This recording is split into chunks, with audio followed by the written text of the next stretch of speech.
Você sempre acompanha aqui no MS Pesquisa vários pesquisadores falando de seus trabalhos e como é possível produzir muita coisa bacana aqui em Mato Grosso do Sul mesmo.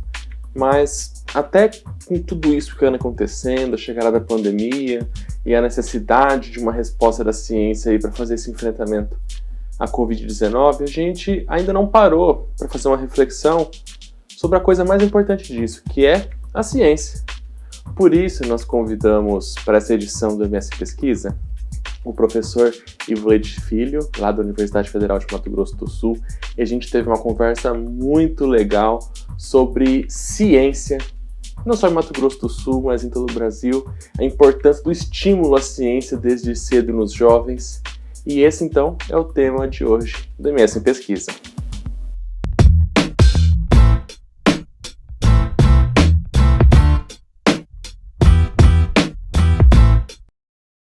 Com a pandemia, esse assunto ganhou um corpo tão grande, ganhou uma importância tão grande para a sociedade, que, na verdade, as pessoas começaram a perceber algo que sempre esteve muito próximo da nossa realidade. E para falar sobre isso, a gente vai conversar com o professor da Universidade Federal de Mato Grosso do Sul, o professor Ivo Leite Filho, ele que tem a licenciatura em Química, mas que no mestrado e no doutorado correu aí para a área da educação e hoje é um grande incentivador do pensamento científico já nas escolas. Oi, professor, tudo bem? Tudo bem, boa tarde, muito obrigado pelo espaço. E na sua fala, quando você falou dessa caminhada da pesquisa, sabe que por muitas vezes eu comigo mesmo, né, falo assim, mas o que eu pesquiso mesmo? Eu começo, e é uma questão, porque quando eu estou fazendo essa afirmação, é porque quem mexe com a parte de ensino e educação, a gente tem muitos espectros de ações, né? Apesar da minha formação ser em química, eu poderia falar, eu acabei de sintetizar um produto de metabólico secundário que serve para isso. Aí, essa ciência, que é a química de onde eu venho, parece que ela é mais contornável, né? Quando a gente fala que está falando uma pesquisa na educação, as pessoas falam assim, mas o professor faz pesquisa? E é uma coisa muito interessante, porque esse ato de pesquisar é um ato que está inerente, primeiro, ao ser humano, segundo, a um ser humano que tem curiosidade, e terceiro, é aquilo que nos move, né, para a gente não fazer a mesma coisa sempre no mesmo dia. A gente está sempre olhando e se perguntando, né? Exatamente isso. Bom, professor, como eu falei até antes, a ciência ela sempre esteve presente na nossa sociedade, provocando mudanças nas nossas realidades, mas com a chegada da pandemia e todos os mistérios que envolviam o coronavírus, que provoca o Covid-19, as pessoas começaram a torcer pelos cientistas para que eles descubram alguma coisa para resolver os nossos problemas. O senhor acha que agora, com essa situação que a gente está vivendo agora, a sociedade ela passou a enxergar melhor o papel do cientista, o papel da ciência entre nós? Então, vamos resgatar aqui alguns pontos. A resposta é não. Por incrível que pareça. É que nosso espectro de limite ela tem que ser um pouco mais ampliada. Não, é claro que esse não é um não, é claro que nós aumentamos, as pessoas começaram a falar um pouco mais dessa ciência, mas eu preciso assim resgatar um pouco dessa dinâmica para a gente poder então falar desse mundo da ciência. A primeira afirmação muito importante é que a ciência é uma produção eminentemente da cultura humana. Por que isso muda? Por que isso é importante ser afirmado? Porque muitas pessoas vão entender que a ciência é a mesma coisa que a técnica ou tecnologia, que são coisas distintas. Então, eu vou pegar um exemplo de um pássaro que aprendeu a observar, pegar um graveto e cutucar dentro de um pedaço de madeira para extrair uma larva, um inseto, e colocar na boca. Ele está fazendo ciência? A princípio não, ele está fazendo técnica. Ele realmente tem técnica, assim como alguns macacos conseguem fazer alguns movimentos. E quando a gente faz esse tipo de análise, que exatamente é o ser humano e a espécie humana que consegue produzir a ciência, é esse mesmo ser humano que exatamente conseguiu produzir a filosofia, é o mesmo ser humano que consegue produzir as questões teológicas e a questão das artes. E esse mundo desses mistérios, eles caem para a ciência ou para o cientista ao longo de mais de, sabe, muito mais de 2, 3, 4, desde a existência do homem, que todo aquele conhecimento que ele foi adquirindo, foi repassando, foi registrando, em alguns momentos ela se cruzava, ou esse conhecimento se cruzou com esse conhecimento teológico, com esse conhecimento empírico, né, como nós chamamos. A ciência, como nós conhecemos, ela é um produto muito humano ainda, basicamente depois da Idade Média, 1600, 1700, que ele começa a ter métodos. E aí a gente vai entender por que ela é diferente dos outros. E quando a gente faz esse conhecimento de uma forma sistemática, metódica, e que ela tem como característica ser provada, não é bem a palavra, que ela consegue ser reproduzida, ou seja, uma verdade que eu consigo detectar e conhecer aqui. Se ela foi feita com método claro ou método científico, ela consegue ser reproduzida lá e acolá, e consegue chegar aos mesmos pontos. É essa sistematização que nós estamos chamando de ciência para essa nossa visão como um todo. Mas eu vou dar um salto aí de 1600 e vou chegar no começo do século XX, que nós já tínhamos, no começo do século XX, inúmeros cientistas, pesquisadores, e aí a gente tem que falar desses dois binômios, cientistas e pesquisadores, para a gente verificar o que aconteceu, por exemplo, no começo do século XX, em pleno Rio de Janeiro, quando Oswaldo Cruz quase foi linchado pela população, porque pedia para fazer a limpeza e da vacinação. Isso foi mais de 120 anos atrás. Você já pensou nisso? Ou seja, 120 anos atrás, no Rio de Janeiro, que era a capital do Brasil, havia uma campanha pública de não vacinação. Que curioso, né? 120 anos depois, eu tenho uma campanha pública também, por incrível que pareça, né?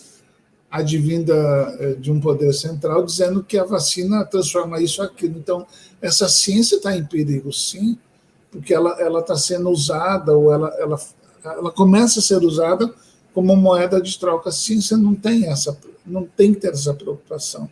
Não cabe ao cientista exatamente dizer que essa é a verdade ou aquela é a verdade. Cabe ao cientista constatar os fatos e fazer interpretações desses fenômenos. Quando a gente olha nesse momento da pandemia, exatamente provocada por um vírus, por um coronavírus assim chamado, até o nome que foi dado em função de um conhecimento obtido anteriormente, que tem um equipamento, que conseguiu caracterizá-lo, é muito parecido com o que já tivemos em outras pandemias. E na história da humanidade nós tivemos muitas outras pandemias. Essa, eu acho que a gente está chamando de mais grave, porque nós estamos vivenciando uma situação muito esdrúxula, num percurso de tempo muito curto, e nós não conseguimos sair acho que talvez o que choque muito, eu vou aqui até provocar, Tiago, assim, que talvez o que choque muito, muito, é que a ciência avançou tanto que as pessoas não admitem que ela não possa ter resposta para um problema como um coronavírus. E aí, nessa ânsia de querer dar resposta, como assim a ciência não dá resposta? Como assim a ciência não faz medicamento? Então, esse dilema, ele precisa ser entendido como um processo natural da humanidade. Então, essa ciência que está sendo cobrada é a ciência mercantilista, é a ciência que tem que dar resultado para uma coisa, porque senão a economia para. A ciência do qual nós temos como fundamento é muito mais do que isso. Então, quando diz assim, olha, esse medicamento, ele não tem comprovação eficácia, ele está falando dentro de uma modulagem experimental, condicionando as variáveis que ele está colocando. Então, essa linguagem que a gente precisa colocar. Que o cientista esteja exatamente falando mais e aprendendo mais, eu volto de novo a questionar. A ciência ela só cresce proporcionalmente se nós trocamos ideias. Se nós trocamos as nossas diferenças, lembra um pouco de energia, né? O conceito de energia, de calor tem muito disso. O calor é a transferência de energia do maior para o menor quantidade de energia. A ciência é isso. Enquanto eu tiver o que a gente chama exatamente de níveis diferentes, eu consigo fazer troca, porque ela não é absoluta. Então, se daqui a 2 meses, 3 meses, alguma parte da ciência conseguir comprovar que muito do que nós estamos afirmando hoje poderia ser diferente, a ciência ela não vai sofrer nenhum prejuízo, porque ela não mentiu. Ela está dizendo que, diante dos fatos que nós temos agora, são essas verdades que nós estamos acreditando. Então, quando você me perguntou se nós estamos aprendendo mais, eu acho que a gente deveria, enquanto cientista, poder discutir mais. Mas aí nós paramos num momento muito delicado no mundo, não é só no Brasil, em que as diferenças elas não são aceitas. Sem diferença não tem uma construção de conhecimento. Então, quando eu digo, olha, uma coisa é falar, esse é o meu ponto de vista, e a outra diferença, sim, essa é a verdade. Essa é uma confusão que, para mim, tem ocorrido muito nesse momento, onde eu não posso ter discussão do diferente, porque só existe um tipo de verdade. Isso não é ciência, isso é fanatismo, isso é ideologia, aí não funciona a ciência. A ciência é para ser discutida. O senhor falou agora há pouco, né, que o processo científico ele é dotado de rotinas, né? Tem um método para que a verdade ela possa ser reproduzida em outros locais. Então, a gente pode dizer, professor, que o papel da ciência, baseada em método, baseada em todo um processo que valide aqueles resultados, apesar de todo esse cenário que o senhor refletiu agora aqui com a gente, ela tem um papel muito importante de transformar realidades, e às vezes realidades até muito, muito locais, nada assim muito grande, e problemas até muito íntimos da gente que a gente talvez não perceba, né? A ciência tem esse potencial, né? Com certeza, com certeza. Eu vou pegar um caso de uso muito comum, até tem um dedinho brasileiro, mas eu vou pegar primeiro uma observação externa, depois a gente vai chegar aqui para o Brasil, para você perceber. Nós já tivemos, entre outros grandes problemas de pandemia, justamente o cólera, né? Dentro do cólera, ou dentro de processos de saúde, como uma pandemia como essa, eu me lembro que, uma primeira vez que eu escutei falar de cólera, alguma coisa no Peru, nossa, foi uma preocupação enorme, e naquele momento, a única coisa que as pessoas tinham bem claro e que salvava era lavar as mãos. Eu me lembro dessa reportagem assistindo. Ou, por exemplo, crianças desnutridas no Nordeste ou em países pobres que conseguiram passar a fase crítica fazendo uma coisa muito, muito simplória, que é uma medida de soro caseiro, água com sal, água com sal. Quando você faz esse tipo de observação, e a gente traz, por exemplo, para uma pesquisa que está sendo feita lá pela FAPEMIG, que acrescenta exatamente na dieta alimentar uma planta do Ora pro Nobis, então se verificando a importância disso, você percebe que foi graças muito mais à ciência produzida por esse homem que nós aprendemos e que nós passamos séculos vencendo as intempéries. Isso não quer dizer sob nenhuma circunstância que o cientista não possa ser um homem de fé. Essa é uma coisa que tem um melindre muito delicado. Então, fé é alguma coisa que está inerente à pessoa, e a ciência também está inerente ao que ela produz enquanto conhecimento. Então, a ciência, ela produz mudanças, ela altera vidas, ela altera hábitos, que nos permite, por exemplo, aprender com erros e vencer exatamente como um todo.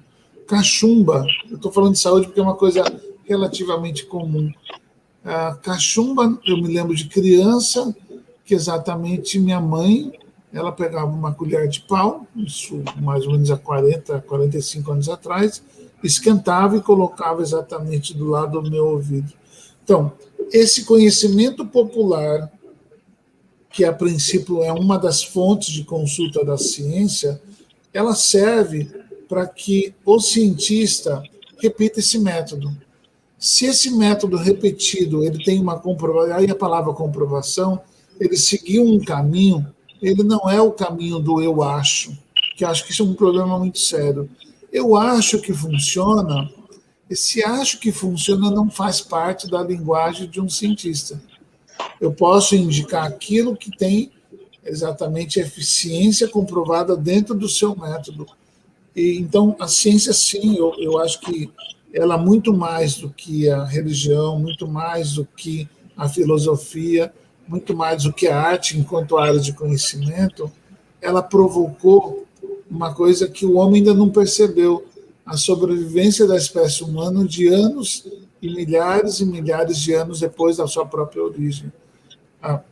Vamos pegar o caso clássico, né?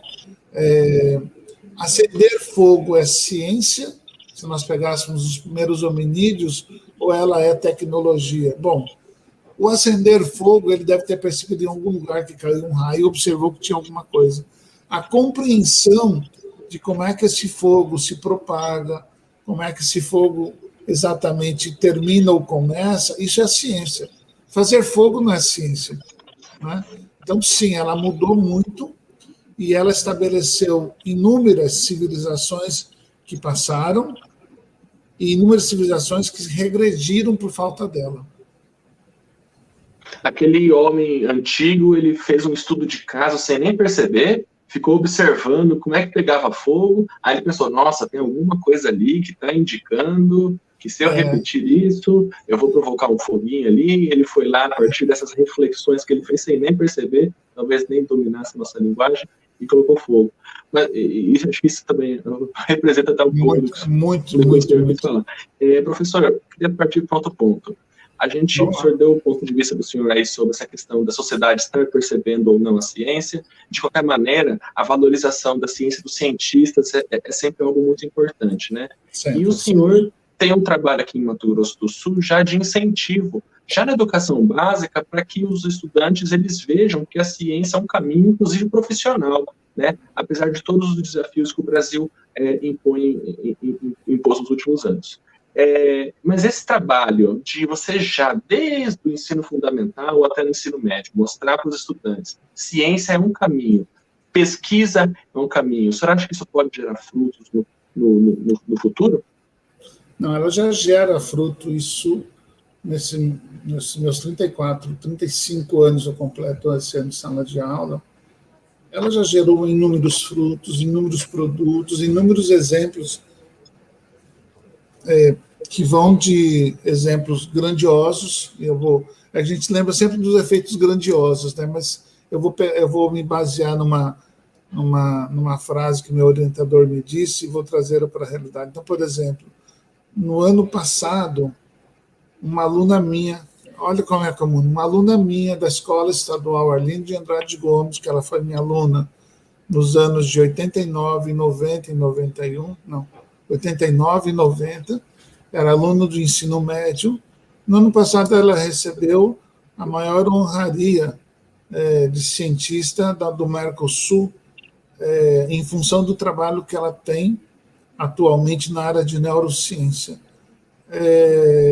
Tá bom, já são 34 anos, eu fico... Nossa, não é por ter sido minha aluna, claro que a gente baba, a gente fica feliz com isso, mas é de perceber que uma aluna lá daquela escola estadual, lá da periferia na época, era uma aluna que teve uma oportunidade de escutar, ou teve uma oportunidade de percorrer um caminho que talvez, se não tivesse encontrado alguém que pudesse olhar isso aqui, talvez não seguisse adiante.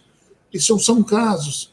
Caso, por exemplo, do próprio Luiz Fernando, que ficou internacionalmente conhecido, é um poucos mais de 3 mil pessoas no mundo que receberam, entre outras coisas, o direito de um nome de um asteroide. Eu não sei o que é isso, mas deve ser muito chique. era um aluno de ensino técnico lá da cidade de Aquidauana, que de repente propôs e executou um equipamento, propôs, na verdade, um equipamento para poder, entre aspas, a palavra, dialogar com pessoas em estados de coma.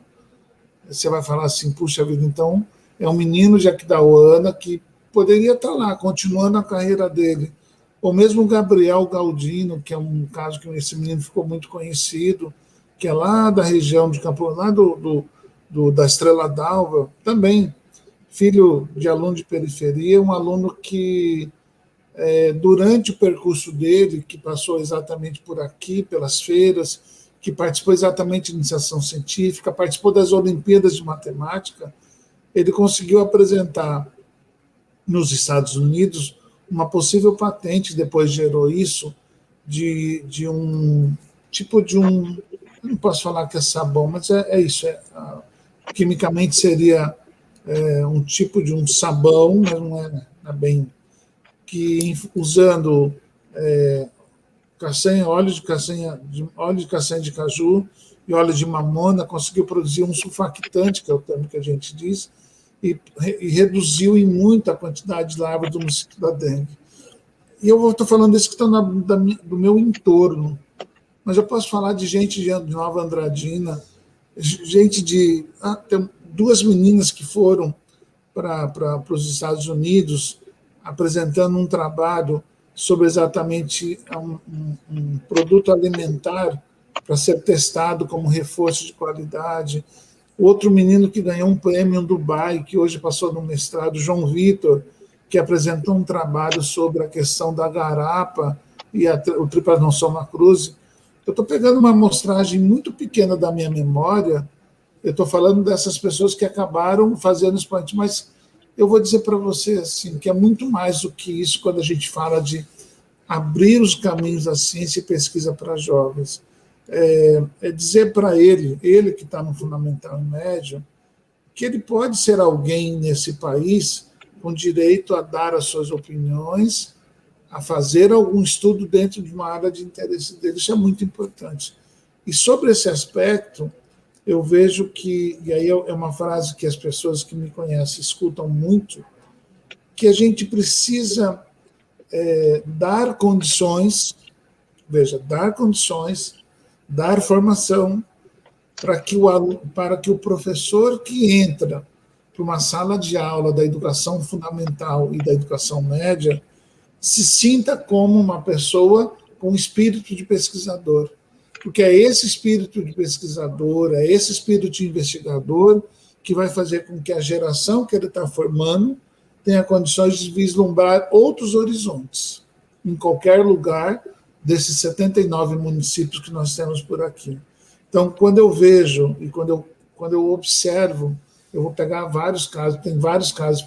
Quando eu observo, por exemplo, gente que tem talento, tem capacidade, tem vontade e não tem oportunidade, eu falo, nós temos que percorrer muito caminho ainda para a gente poder ter um Estado mais justo e um país mais justo. Nós estamos falando de uma população de aproximadamente 2 milhões e 800 pessoas, em torno de 380 escolas estaduais, nós somos 79 municípios, em média, cada município, à exceção dos maiores, mas em média são 2 ou 3 escolas, em média. Tá, tem município com 14, com 20, Campo Grande são quase 90 escolas estaduais. A pergunta é, o que é que nós queremos fazer com esses jovens amanhã? Não é nem para daqui a 20 dias ou daqui a 20 anos, amanhã. Como é que ele vai agir e como é que ele vai exatamente se mover diante de um... Eu vou falar isso para você vai ficar assustado. Alguns pesquisadores já indicam que nós estamos nos preparando ainda para uma situação pior, porque você já parou para pensar que a gente só está conseguindo vencer essa situação desse momento da pandemia porque nós temos um conhecimento um pouquinho sobre energia? Você já imaginou, por exemplo, nós passando por essa situação em que nem nós pudéssemos nos comunicar porque acabaria a fonte de energia? Então, nós conhecemos um pouquinho de energia. Eu fico imaginando, daqui a alguns anos, se porventura houver algum problema como esse, em que nem energia nós temos para poder ter. Então, quando você observa esse conjunto, você fala assim, ou nós vamos olhar exatamente a escola, e, portanto, eu estou falando a formação desse indivíduo no fundamental e no médio, para que ele possa provocar mudanças reais na sociedade em que ele vive, ou é melhor mesmo que ele ficar só plantado no computador, de tal forma que ele só vai repetir um conhecimento já existente. Então, esse é um ponto que a gente precisa observar, da importância de olhar a educação básica para que ela se torne um pontapé de mudanças na vida desse indivíduo. E isso não tem nada a ver com ser mais inteligente, é uma coisa que me incomoda muito. Não significa ser mais ou menos inteligente, é dar oportunidade. É dar oportunidade para diferentes jovens. Nesse sentido, a gente tem aqui em Mato Grosso do Sul alguns eventos, algumas feiras, né? Mais recentemente a gente até teve aqui o evento anual do SBPC, que foi um grande atrativo também. A gente tem alguns eventos rotineiros, inclusive uns que o senhor é organizador, como a FETEC, algumas ações em escolas. Como que esses eventos também conseguem puxar os estudantes para essa realidade aí de que fazer ciência é possível em Mato Grosso do Sul? Muito, muito legal. Vamos pegar algumas escalas, que eu observo muita questão das escalas. Eu vou pegar o mesmo exemplo do Luiz Fernando, que ele sempre comenta isso. A gente tem. Quando o Luiz Fernando, com seus 16 anos, ou 16 para 17 anos, ele propôs uma máquina para conversar com pessoas no estado de coma, ele já tinha extrapolado o limite consensual de jovens de 16 a 17 anos. Eu vou encontrar distribuídos nessas 2 milhões e 800 pessoas em Mato Grosso do Sul, eu vou encontrar pessoas com esse talento? Não é toda a esquina que eu vou encontrar assim. Eu me preocupo muito com alunos que não têm condições de apresentar ou de poder expor o seu mínima qualificação daquilo que ele tem habilidade. Por exemplo, alguém que tem habilidade, eu vou pegar o nosso caso clássico, de fazer uma plantação de mandioca e essa plantação de mandioca produzir muito. Isso é um conhecimento e que um estado como o nosso, nós somos o 5º maior produtor de grãos, eu vejo ainda uma dicotomia muito grande desse conhecimento empírico na mão da escola. A escola trata isso com um certo desdém. Então, a ciência que a gente deveria estar falando na escola, ela também desdenha de conhecimentos empíricos. Então, ela acha que esse conhecimento que ela tem é aquilo que está no livro didático ou aquilo que, entre aspas, os cientistas fazem. Então, quando o professor ou quando a escola ela não permite extravasar esse muro, eu torno o papel da escola muito mais pobre para o que nós chamamos desse pensamento científico. Essa é uma. Pensar em ciência ou fazer ciência para um mundo melhor, ela tem que começar com posturas, com atitudes, com a possibilidade, eu falo isso com muita tranquilidade, assim, que o aluno entenda que a escola é um parâmetro, é um primeiro limite em que ela vai se colocar, mas ela tem que projetar mais. Tem algumas cenas que eu gosto muito de contar, eu faço questão de compartilhar isso, eu vou pegar 2 cenas para vocês, muito grandes. A primeira vez que eu levei um grupo de alunos aqui de Campo Grande foi em 94, por sinal. Foi a primeira vez que uma escola pública foi para os Estados Unidos para participar da maior feira internacional do mundo. Eu levei 2 alunos da Escola Estadual Ordem de Andrade Gomes, foi a primeira vez que isso aconteceu no Brasil, e ao chegar lá, que foi na cidade de Birmingham, no Alabama, foi uma viagem histórica, por sinal,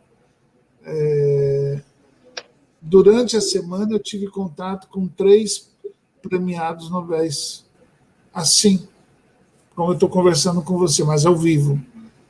E depois das outras vezes que eu voltei para levar alunos, é claro que não é bem com essa, mas assim, é quase como tomar um cafezinho com você na esquina.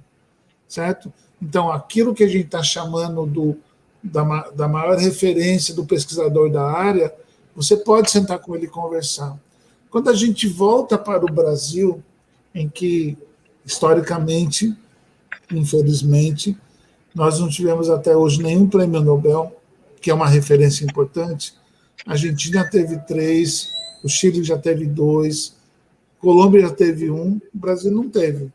E não adianta querer comparar com futebol, que futebol, ciência, ciência. E a gente precisa ser muito claro com isso. Quando a gente chega para o Brasil, qual é o topo máximo desse olhar do cientista? Enfim, o topo máximo da carreira de um pesquisador, do ponto de vista de título, é um doutor. Ou seja, no flagelo de tudo, o doutor representaria para mim aquilo que eu vi em 94, quando eu cumprimentei um prêmio Nobel. Seria mais ou menos essa referência. Por quê? Porque um doutor, ele não é intocável, mas no Brasil ele se veste como intocável, quase como um ser que não tem nenhum tipo de problema, que ele é fora desse mundo. Então, esse tipo de postura nos atrapalha muito, porque exatamente quando você vê esse doutor ou esse mestre, que seria um segundo nível, ou mesmo um graduando, nem preciso falar de títulos, alguém que conseguiu chegar e concluir uma faculdade, dentro da realidade do Brasil, já é um privilégio imenso.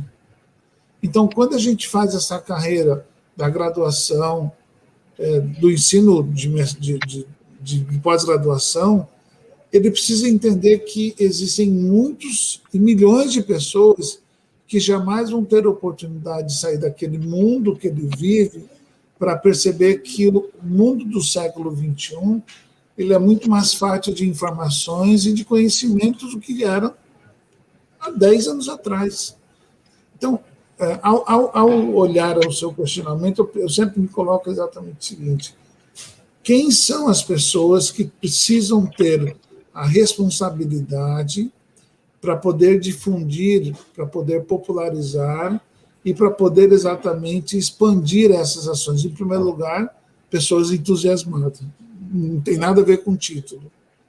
Segundo lugar, os professores precisam ter essa formação de que ele é também um produtor de conhecimento.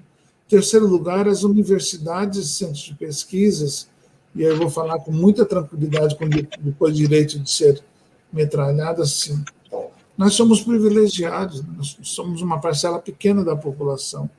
E o dinheiro que eu recebo nessa universidade, como professor universitário, ele é pago por todos. Veja, eu não estou discutindo se isso aqui, se eu ganho mal ou se eu ganho bem. Não estou entrando nesse mérito. Eu estou dizendo assim, que mesmo a pessoa que nunca pisou nessa universidade, ou numa universidade de São Paulo, que mora lá, no caso, que mora lá em Tremembé, ou que mora aqui lá na Moreninha, e nunca vai pisar na universidade, com o imposto dela, que eu consigo estar aqui para atender alunos que estudam nessa instituição. Então, é como obrigação da minha parte, obrigação social. Eu fiz universidade pública, eu fiz mestrado em universidade pública e fiz doutorado na universidade pública. A minha responsabilidade social é quantos alunos da educação básica eu posso elevar a um patamar de oportunidade mais do que eles têm. Isso é uma coisa que há 34 anos eu falo a mesma coisa. Então, quando eu olho e eu enfrento muitos problemas clássicos. Por exemplo, trabalhar com a educação básica não dá mérito científico. Tá? O fato de eu desenvolver atividade com jovens de fundamental e médio não é uma publicação numa revista Quali A, Quali B, mas foi uma opção de vida que eu tive, que eu falei assim, entre publicação de Quali A e Quali B, eu prefiro fazer com que esse conhecimento que eu fui aprendendo chegue aos mais diversos públicos de alunos e professores do meu estado, o estado que eu nasci, do estado que eu me criei. E a mesma coisa eu digo para qualquer lugar que eu vou. Eu estive, no final do ano passado, eu estive em Santarém, é uma outra realidade, é um outro mundo. Quando a gente viaja aqui para o interior do estado, essa é uma pergunta que eu me faço sempre. O que será que os alunos que passam o final de semana na cidade de Montese, que fica ali perto de Itaporã, pensam da vida? Porque eles vão chegar no final de semana, vão ligar a televisão e vão fazer o quê? É um município, é um distrito extremamente rico, uma produção extremamente rica, e o que eles aproveitam disso? Então, é sobre essa ótica que a minha luta tem sido muito grande, dizer assim, olha, a cada local onde eu consegui encontrar estudantes de fundamental médio e que tenham talento e que tenham qualidade, a minha obrigação é puxá-lo de qualquer maneira.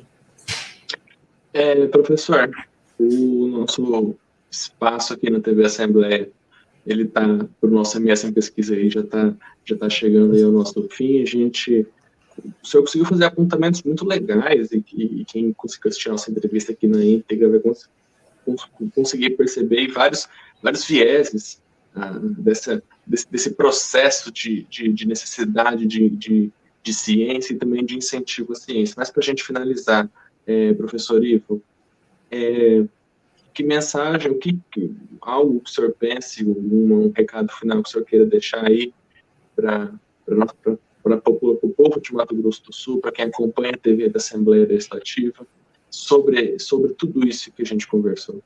Olha, então vamos lá. Bom, ao olhar a Assembleia Legislativa, eu vejo que é um mundo extremamente importante para a gente abrir espaços para jovens. Aí, Provérbios também está falando jovem, porque a gente está falando da geração que chega para qualquer um. Tá?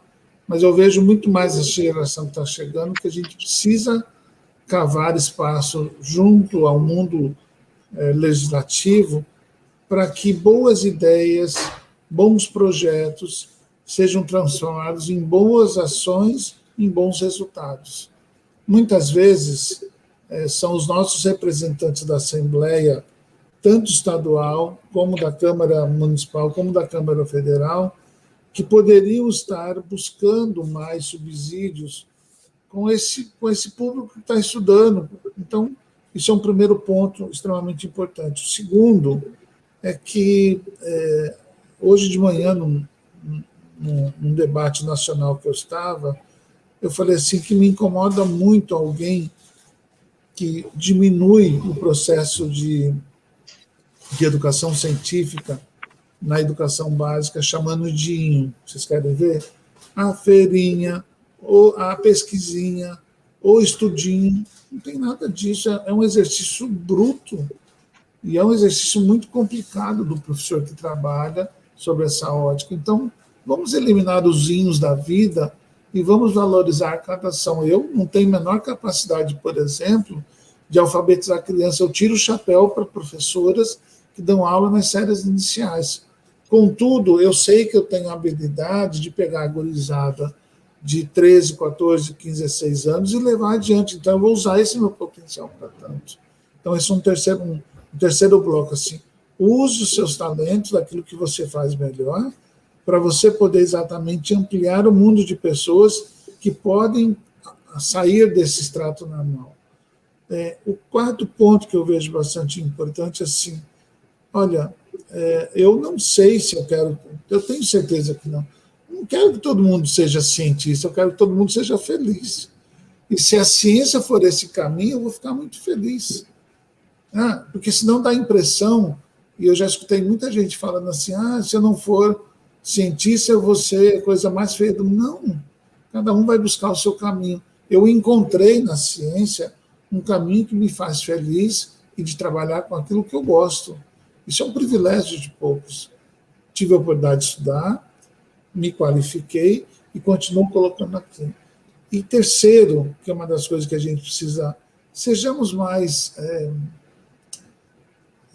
menos intransigentes. Né? A ciência não é a gota da verdade absoluta. A ciência é a gota dessas instruções que permitem chegar à verdade.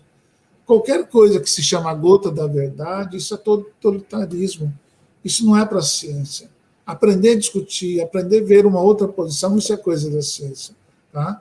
Então, que a gente seja menos sabe, segmentar, sectário, acho que a palavra seria essa. E o quinto é justamente o seguinte, acho que não me lembro, historicamente, alguém que tenha a vida eterna. Vou procurar o elixir da vida. Nossa passagem por esse momento é muito curto, e que se a gente puder fazer dessa nossa passagem um espaço para abrir caminho para outros, puxa, eu acho que vai ser muito bacana. Aí é uma satisfação muito pessoal. E terceiro e sexto, né, por último, eu paro dessas reflexões, é assim, não importa se é mais ou se é menos, importa que é diferente de mim. E é esse respeito que a gente tem que ter. Se ele quer seguir, eu já encontrei quantas pessoas no meio da rua perguntando assim, para que eu vou querer estudar se lá no meu sítio eu tenho meu porco, minha vaquinha? Ele é feliz com isso, ele é feliz. A ciência tem que ser contrária a essa felicidade? Não, a ciência tem que fazer com que esse espaço de ser feliz seja muito mais ampliado. É para isso que eu estou e para isso que eu acredito em trabalhar com jovens. É isso aí, professor Ivo Leite Filho, professor da Universidade Federal de Mato Grosso do Sul, um pioneiro, um incentivador do pensamento científico desde educação básica aqui em Mato Grosso do Sul. Muito obrigado mais uma vez pela participação do senhor aqui no MS Pesquisa, professor. Muito obrigado também. Você acabou de acompanhar aí com a gente, então, essa entrevista muito bacana com o professor Ivo Leite Filho, lá da UFMS. E você pode acompanhar, rever essa edição e todas as outras do MS Pesquisa lá no canal do YouTube da Assembleia Legislativa. Basta pesquisar por Assembleia Legislativa de MS. Lembrando que o programa também vai ao ar ao longo da programação da TV Assembleia, no canal 9 do Cabo, em Campo Grande e em Dourados. Até a próxima. Tchau!